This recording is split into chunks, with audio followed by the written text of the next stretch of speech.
രാജ്യത്തൊരേ ഒരു സംസ്ഥാനമാണ് ദേശീയപാതാ വികസനത്തിന് ഭൂമി ഏറ്റെടുക്കുന്നതിന് പൈസ കൊടുത്തിട്ടുള്ളത്. അത് കേരളം മാത്രമാണ്. മറ്റൊരു സംസ്ഥാനത്തിനും പൈസ കൊടുക്കേണ്ടി വന്നിട്ടില്ല. NHAയ്ക്ക് കേരളത്തിൽ ദേശീയപാതാ വികസനം നടക്കുന്നതിന്റെ അടിസ്ഥാന സൗകര്യം എന്തായിരുന്നു? ഭൂമി ഏറ്റെടുക്കലായിരുന്നു, അല്ലെ?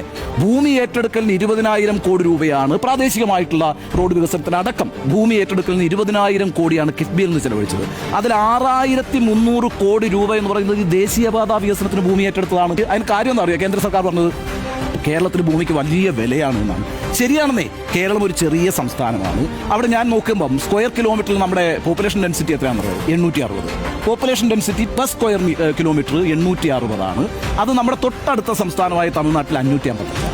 ഇനി അപ്പുറത്ത് കർണാടകയിലേക്ക് പോയാൽ 318. ആന്ധ്രാപ്രദേശിലേക്ക് പോയാൽ 309. ദേശീയ ശരാശരി എത്രയാണെന്നറിയോ?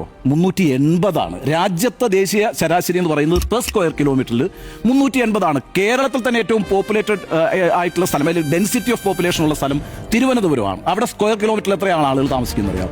1509. അപ്പൊ സ്വാഭാവികമാണ് കേരളത്തിൽ ഈ പറയുന്ന സ്ഥലത്തിന്റെ വില കൂടും. ആ സ്ഥലം ഏറ്റെടുത്ത് കൊടുത്തത് ദേശീയപാതാ വികസനത്തിന്റെ ഭാഗമായി 6,300 കോടി രൂപ ചെലവഴിച്ചത് ഈ പറയുന്ന കിഫ്ബിയിൽ നിന്ന്